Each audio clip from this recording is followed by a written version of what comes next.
Ya, selamat pagi teman-teman semua. Kali ini di mata kuliah ini kita masuk ke pertemuan 8 yaitu map dan orientasi ruang. Nanti kita akan membahas soal floor plan, peta 2D dan 3D, dan UR here system. Kenapa sih map dan orientasi itu penting?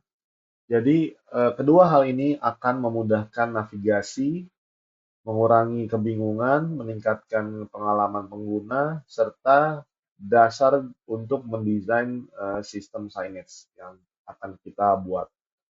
Jadi menurut pakar, jadi wayfinding itu bertujuan memindahkan pengguna dengan usaha mental dan yang minimal. Jadi wayfinding ini melalui map dan orientasi akan bertujuan untuk menggerakkan pengguna dengan usaha dan mental yang dikeluarkan seminimal mungkin. Apa itu orientasi ruang? Jadi orientasi itu sifatnya memahami. Jadi kalau kalian orientasi siswa gitu ya. Jadi orientasi itu sifatnya mengedukasi agar yang diorientasi itu memahami. Dan dalam hal ini memahami apa? Memahami satu eh, saya ada di mana, jadi pengguna itu merasa tahu bahwa dia ada di mana. Yang kedua, saya ingin kemana, jadi pengguna tahu ingin kemana. Dan ketiga, bagaimana pengguna itu menuju ke sana. Menurut Artu dan Pasini, orientasi itu adalah langkah pertama sebelum keputusan arah mau dibuat. Jadi langkah pertamanya harus lewat map dan orientasi ruang ini gitu ya, untuk memahami sebuah wifi. Yang pertama yang kita pelajari adalah floor plan. Floor plan itu adalah tampak atas untuk memahami hubungan ruang, fungsi, dan jalur sirkulasi. Jadi biasa kita belajar di visual merchandising kemarin ya. Jadi floor plan ini lebih ke mengarah sirkulasi ya, sirkulasi. Terus ruang pertama, ruang kedua tuh hubungannya gimana, dekat atau jauh gitu ya. Terus fungsi ruangnya apa aja? Ada ruang publik, ada toilet, ada pantry, dan lain-lain. Menurut Robinson, floor plan adalah representasi dasar dari hubungan ruang. Jadi ruang satu dan ruang lain itu berhubungan bagaimana gitu ya, kedekatan kah, jauh kah, terus setelah ruang misalnya setelah ruang pemeriksaan ada ruang tindakan kah kalau di rumah sakit kayak gitu. Jadi hubungan antar ruangnya dibahas di floor plan ini. Nah, elemen penting yang harus ada di floor plan yang pertama, kita harus tahu bentuk bangunannya. Jadi kita harus mencari data bentuk bangunan. Yang kedua adalah batas ruangan dan dindingnya gimana. Yang ketiga, pintu dan aksesnya gimana. Yang keempat, area publik. Ini area publik atau area terbatas ya, tingkatan privasinya tuh gimana. Yang kelima adalah jalur sirkulasi dan evakuasi. Ini penting untuk keselamatan dari orang-orang yang ada di dalam suatu ruangan tersebut.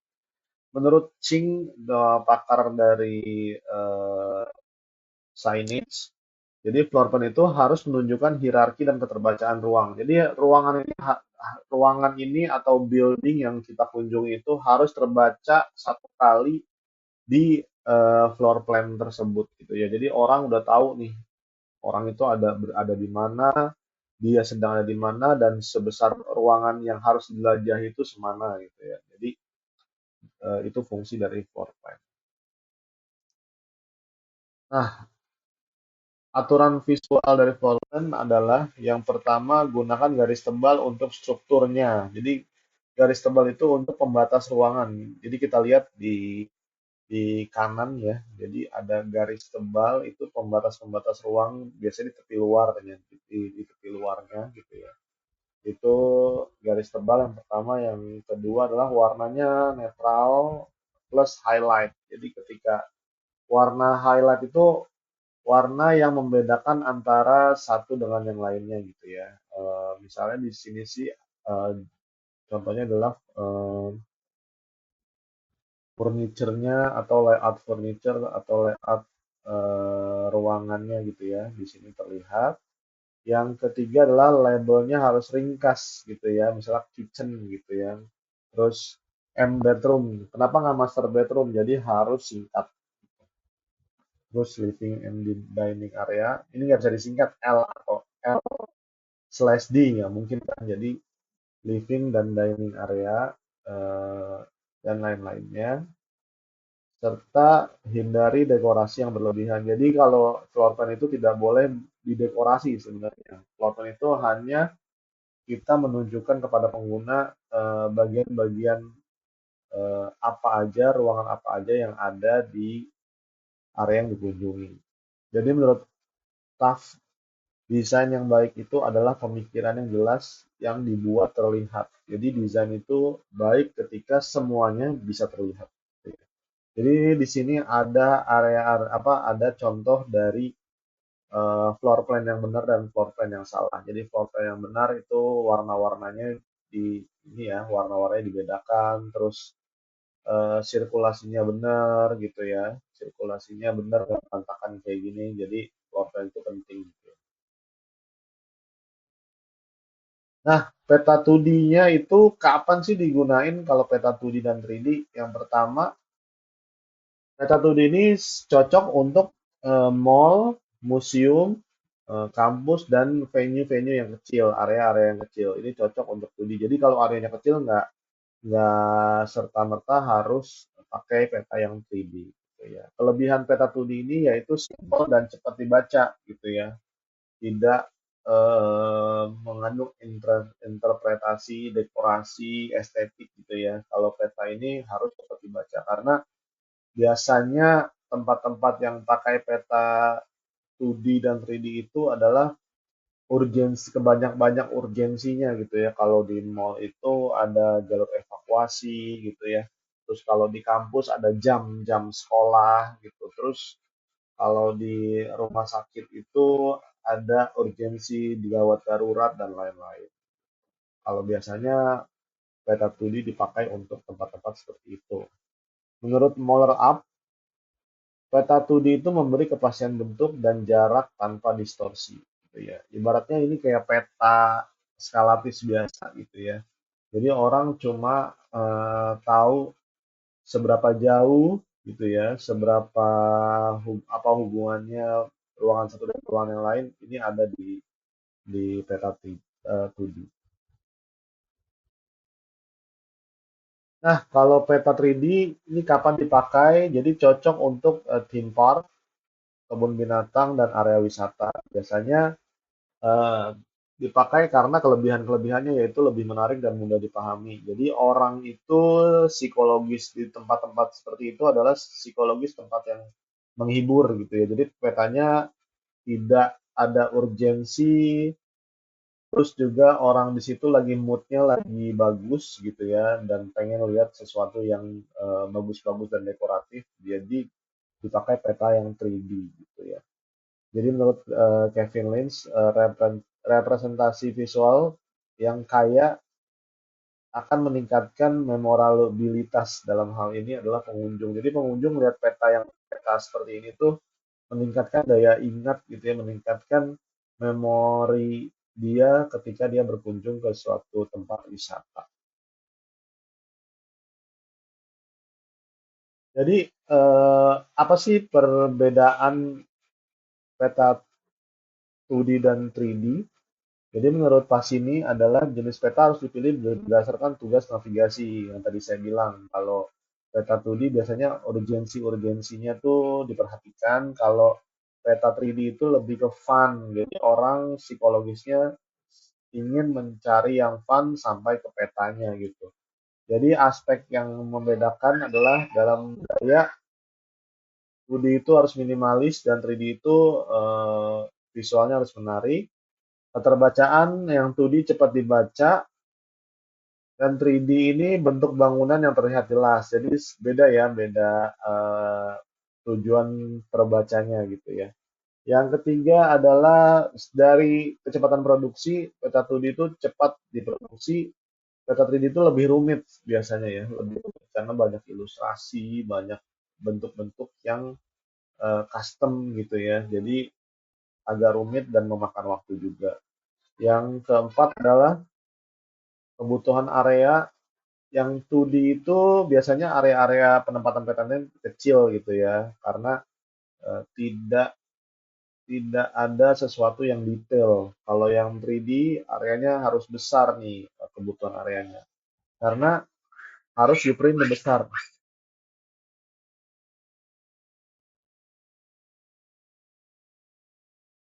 Nah, kita masuk di konsep You Are Here. Jadi disingkat YAH ya. Jadi titik lokasi awal sebagai acuan navigasi. Jadi You Are Here ini adalah awal ketika orang lihat peta itu baru memulai journey-nya gitu ya. Ketika orang di suatu tempat, dia akan memikirkan awal kita mau kemana lagi nih, atau kita mau kemana nih. Jadi itu awal dari You Are Here. Biasanya You Are Here ini ada di tempat-tempat yang strategis ya, tempat-tempat biasanya orang yang baru mengawali perjalanan dari pintu masuk atau eskalator atau depan lift. Jadi konsep You Are Here itu ada di titik-titik tersebut. Menurut Vincent, titik awal adalah jangkar kognitif navigasi. Jadi titik awal atau You Are Here ini adalah awal dari navigasi dimulai. Gitu.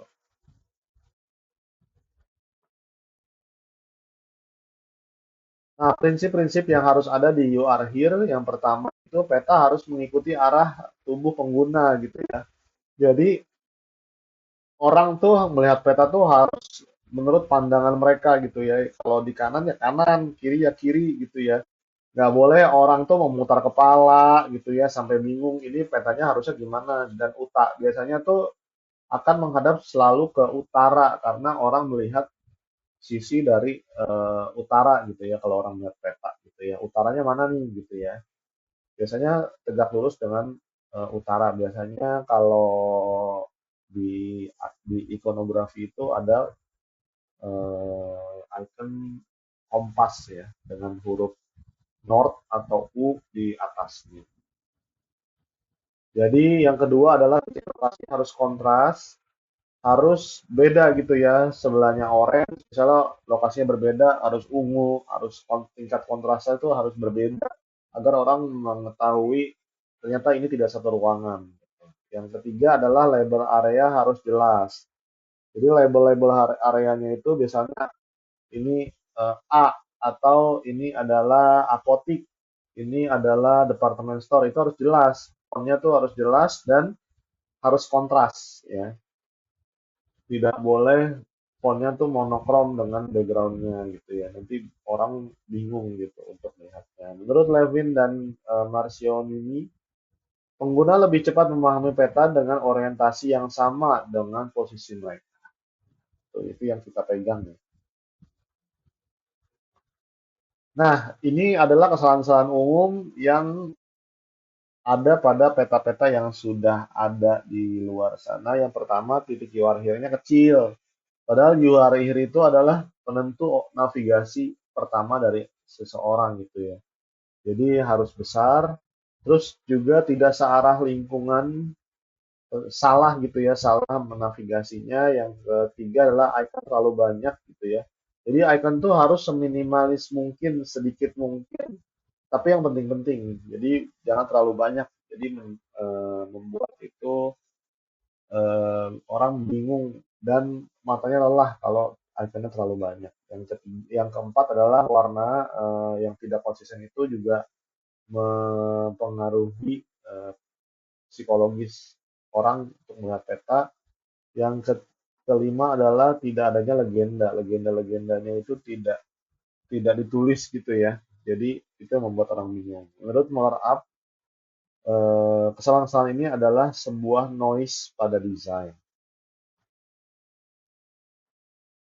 Nah, eh, tips-tips mendesain map untuk DKV yang pertama harus prioritas kepada fungsinya gitu ya. Yang kedua adalah gunakan grid, yang ketiga warna berdasarkan zona, yang keempat hierarki visual yaitu zona dulu, baru jalur, baru icon, baru teks. Ini harus dikerjakan berurutan gitu ya. tidak boleh icon yang didulukan, zonanya nanti gitu ya. Ini hierarkinya harus mengikuti hierarki visual tersebut. Yang kelima adalah kita uji 5 detik apakah eh, map ini cepat dipahami atau tidak gitu ya. Menurut Higgs Law, semakin banyak pilihan semakin lama keputusan. Jadi eh, pemilihan zona, jalur, fungsi, icon dan teks itu harus efisien gitu ya, harus harus tidak terlalu banyak agar tidak melama-lamakan pengguna untuk mencari keputusan. Nah, ini ada sistem grid juga, grid design agar layoutnya rapi. Jadi dia ada sistem 12 grid gitu ya. Nah, kita mau pakai yang mana terserah tuh ya.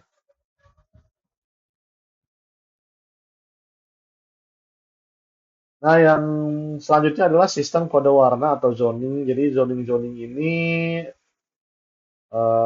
harus ditentukan agar membedakan antara area satu dan area yang lainnya gitu ya. Ini banyak contoh-contohnya, ada yang contoh-contoh ada yang ditulis saja edukasi itu biru, hiburan itu merah, atau makanan itu kuning. Ada contoh yang simple, jadi seperti merah itu komersial, ungu industrial dan lain-lain. Ini ada juga things to cover-nya juga kayak gitu sama gitu ya. Di luar kotak warna atau di dalam kotak warna untuk memudahkan pembuat wayfinding atau pengunjung itu membedakan antara zoning yang satu dan zoning yang lain. Menurut Polar Up, zoning adalah tulang punggung dari informasi ruang. Jadi zoning ini harus jelas karena dia sesuatu yang esensial dalam membuat maps dan orientasi. Nah, ini ikonografi dalam peta juga sangat penting. Jadi syarat-syarat ikonografi dalam peta itu icon harus simple, konsisten, bahasanya universal, dan bisa dibaca dalam 1 detik. Jadi WHO Icon Principle itu pernah mengatakan icon itu harus dapat dipahami tanpa teks. Jadi ketika kita lihat gambar, berarti ini tempat berjalan, ini tempat hewan peliharaan, ini tempat para difabel, ini tempat ini toilet gitu ya, ini lift untuk naik dan turun gitu ya. Jadi icon itu sebaiknya harus dipahami tanpa teks. Nah, selain ikonografi, ada juga skala dalam peta gitu ya. Skala dalam peta itu ada beberapa jenis. Yang pertama linear, numerik, dan relative scale. Terus juga menurut kartografi basic, peta itu tanpa skala hanyalah gambar. Jadi bukan peta kalau nggak ada skalanya.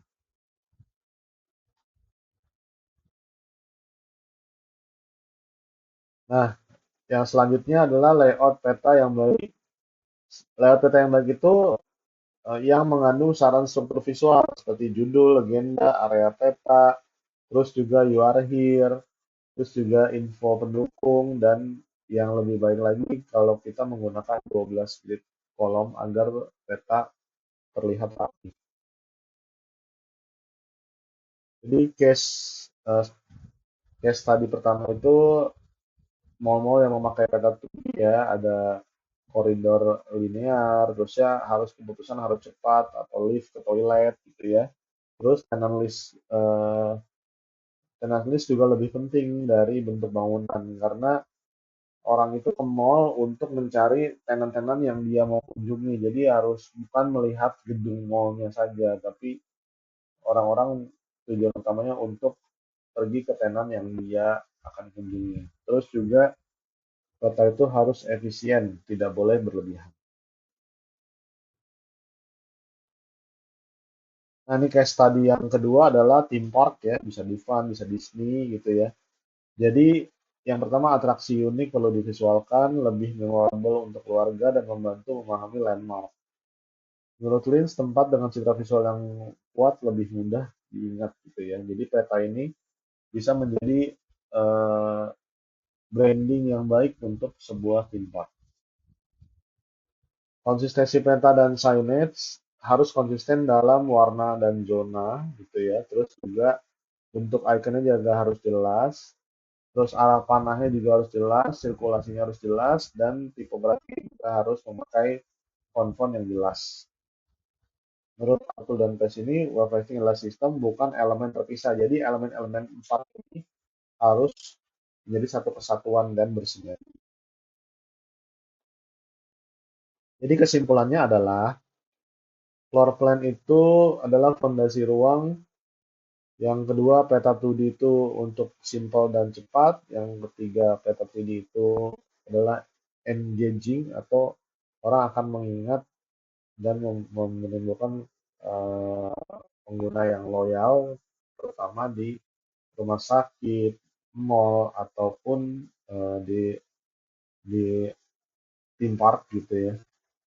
Terus juga you are here itu elemen yang paling penting dalam sebuah wayfinding map dan orientasi ruang. Dan icon, warna, dan zona itu juga sangat amat menentukan gitu ya. Oke, menurut saya ini cukup. Bila ada yang bertanya boleh nanti disampaikan di komen atau di eh, japri gitu ya ke saya atau di grup. Thank you atas perhatiannya. Selamat pagi semuanya.